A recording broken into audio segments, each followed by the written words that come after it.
복음은 변화를 일으킵니다. 복음의 능력에 대한 확신이 중요합니다. 말씀을 전할 때 제 마음을 유혹하는 생각이 있어요. 지난 주일에도 말씀을 전했고 이전에도 말씀을 계속 전했지만 아무런 변화가 일어나지 않잖아. 너가 하는 일은 능력이 없고 소용없어. 여러분, 이 복음에 대한 의심, 말씀 전할 때 제 속에 막 유혹으로 찾아오거든요.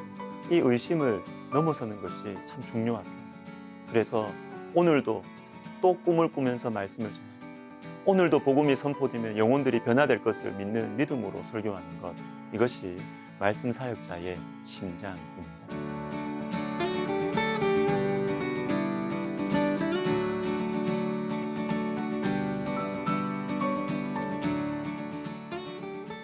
두 가지를 생각해 보겠습니다. 첫 번째는 십자가와 성령입니다. 스가랴 12장과 13장의 이 흐름을 한번 보세요.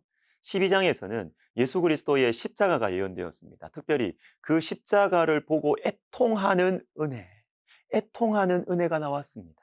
우리의 죄 때문에 우리가 십자가에 찔러 죽인 예수 그리스도를 보고 이제서야 애통하는 것입니다. 아, 나 때문에 하나님이 죽으셨다라는 사실을 이제야 깨닫고 애통하는 것, 이것이 최고의 은총이고 우리를 향하신 하나님의 비전이죠. 그런데 바로 이어지는 오늘 본문 13장, 이 13장 1절을 보십시오.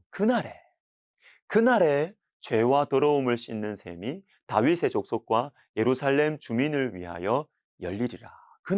이 그날이 어떤 날일까요?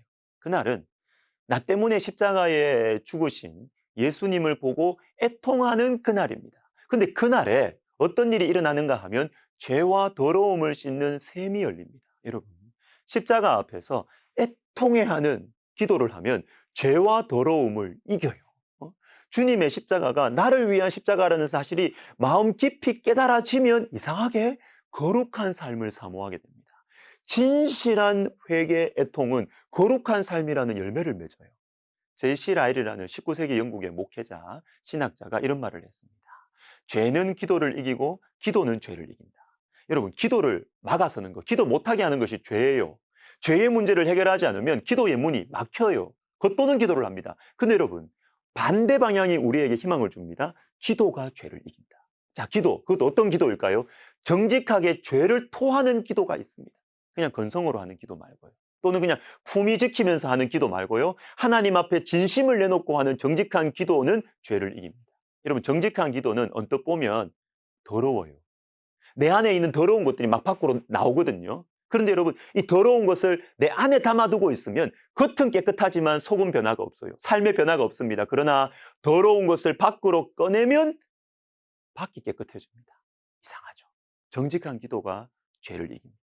자, 한 가지 더 보겠습니다. 애통, 죄와 더러움을 씻는 셈이 열린 후에 자연스럽게 맺히는 열매가 있는데 그것은 바로 거짓이 사라지는 것이. 자, 오늘 본문 2절에도 그날에라는 표현이 나옵니다. 방금 앞 1절의 그날이죠. 1절의 그날이 또 2절의 그날입니다. 그리고 이 날이 12장에 나오는 그날이죠.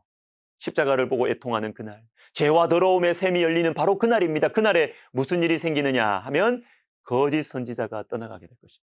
3절에서도 사람들이 거짓 선지자에게 거짓말 못하게 합니다. 너 거짓말 하지, 이제 하지 마.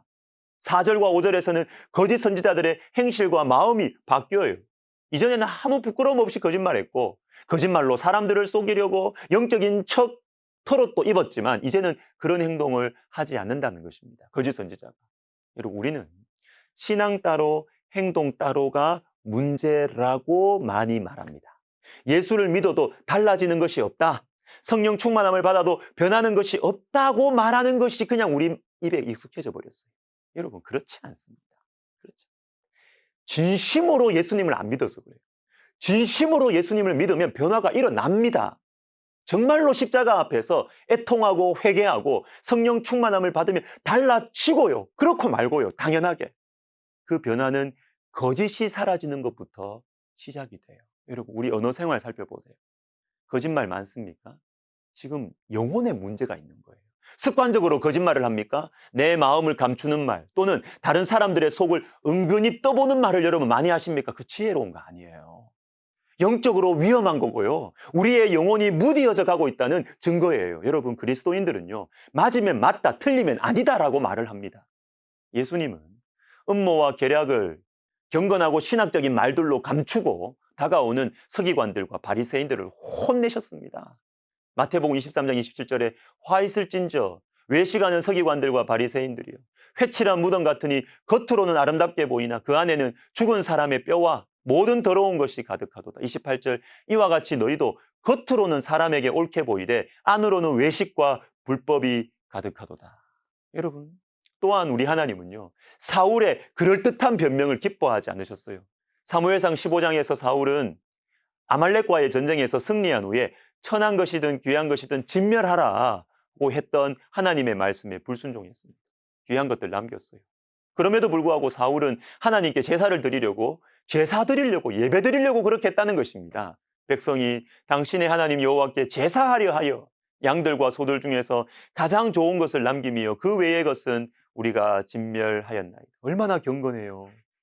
예배 드리려고 했다는 겁니다. 그런데 사울의 속마음이 무엇이었습니까? 24절에 내가 백성을 두려워하여 그들의 말을 청종하였음이니이다. 백성들에게 잘 보이려고, 사람들에게 잘 보이려고, 내 영적인 권위 지키려고 이렇게 했다는 것입니다. 근데 처음부터 이렇게 정직하게 말했다면 얼마나 좋았을까요? 그러면 사울의 영혼은 굳어지지 않았을 것입니다. 사랑하는 여러분, 사단은 거짓의 압입니다. 거짓으로 우리가 중심을 덮으면 덮을수록 우리 영혼은 병들어가게 돼 있어요. 하나님과 사람 앞에 거짓 없이 말하고 살아가는 것, 이것은 복음의 열매입니다. 구원의 열매입니다. 십자가 앞에 엎드려 은혜를 구하십시다. 여러분, 복음은 반드시 변화시킵니다. 복음은 우리를 변화시킬 것입니다. 기도하겠습니다. 하나님 아버지, 복음의 능력을 믿고 정말로 예수님을 의지하고 믿을 때 변화가 일어난다는 사실을 우리가 믿고 살아가게 하여 주옵소서. 예수님의 이름으로 기도하옵나이다.